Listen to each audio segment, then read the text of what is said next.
I have Motorola Moto G24, and today I'm going to show you how to enable power saving mode on this device.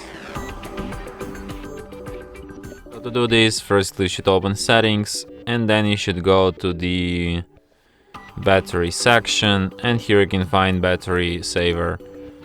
So basically that's how you can switch it, just by tapping on this switch here. You can set up a schedule for it based on percentage, and you can set it to turn off when charged, when your device charges above 19%. And you can also switch power saving mode here at the upper bar, just like this. And that's it. Thanks for watching. If you find this tutorial useful, don't forget to hit that like button and subscribe to our channel.